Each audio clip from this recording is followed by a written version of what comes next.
اعوذ باللہ من الشیطان الرجیم بسم اللہ الرحمن الرحیم۔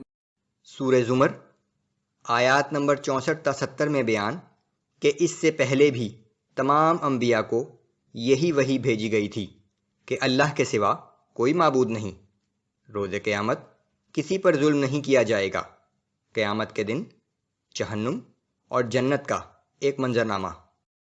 اعوذ باللہ من الشیطان الرجیم قل افغیر اللہ تأمرونی اعبد ایہا الجاہلون۔ اے پیغمبر صلی اللہ علیہ وآلہ وسلم، آپ ان لوگوں سے کہہ دیجئے کہ اے نادانو، کیا اب بھی تم مجھ سے یہی کہتے ہو کہ میں اللہ کو چھوڑ کر دوسروں کی پرستش کرنے لگوں؟ وَلَقَدْ أُوحِيَ إِلَيْكَ وَإِلَى الَّذِينَ مِن قَبْلِكَ لَئِنْ أَشْرَكْتَ لَيَحْبَطَنَّ عَمَلُكَ وَلَتَكُونَنَّ مِنَ الْخَاسِرِينَ۔ بے شک آپ کی طرف اور آپ سے پہلے پیغمبروں کی طرف ہم نے یہی وحی بھیجی تھی کہ اے لوگو، اگر تم نے شرک کیا تو یقیناً تمہارے تمام اعمال برباد ہو جائیں گے اور تم نقصان اٹھانے والوں میں شامل ہو جاؤ گے۔ بل اللہ فاعبد وکن من الشاکرین۔ لہٰذا تم اللہ ہی کی عبادت کرو اور اس کے شکر گزار بندوں میں شامل ہو جاؤ۔ وما قدر اللہ حق قدره والارض جميعا قبضته يوم القيامة والسماوات مطويات بيمينه۔ ان لوگوں نے اللہ کی وہ قدر و منزلت نہ پہچانی جو اس کا حق ہے، جبکہ اس کی شان تو یہ ہے کہ قیامت کے دن یہ ساری زمین اس کی مٹھی میں ہوگی اور تمام آسمان اس کے دائیں ہاتھ میں لپٹے ہوئے ہوں گے۔ سبحانہ وتعالی عما یشرکون۔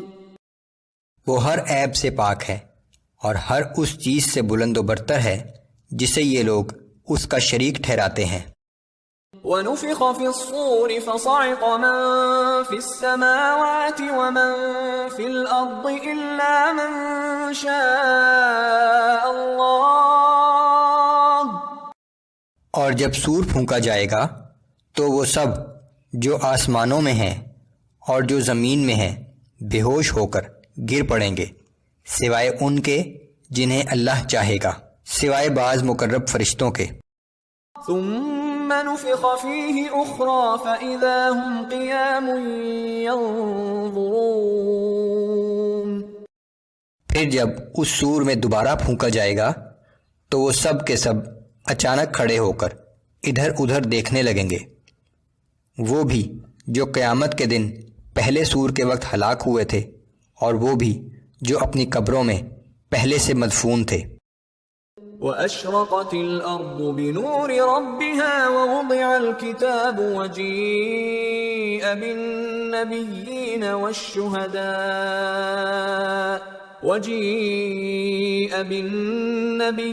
وَالشُّهَدَاءِ وَقُضِيَ بَيْنَهُم بِالْحَقِّ وَهُمْ لَا يُظْلَمُونَ۔ اور زمین اپنے رب کے نور سے جگمگا اٹھے گی، اعمال کی کتاب لا کر رکھ دی جائے گی، پیغمبر اور گواہ حاضر کیے جائیں گے، لوگوں کے درمیان انصاف کے ساتھ فیصلہ کر دیا جائے گا اور کسی پر ایک ذرہ برابر ظلم نہیں کیا جائے گا۔ وَوُفِّيَتْ كُلُّ نَفْسٍ مَّا عَمِلَتْ وَهُوَ أَعْلَمُ بِمَا يَفْعَلُونَ۔ اور ہر شخص کو اس کے اعمال کا پورا پورا بدلہ دیا جائے گا، کیونکہ لوگ جو کچھ بھی کرتے رہے ہیں اللہ اسے خوب جانتا ہے۔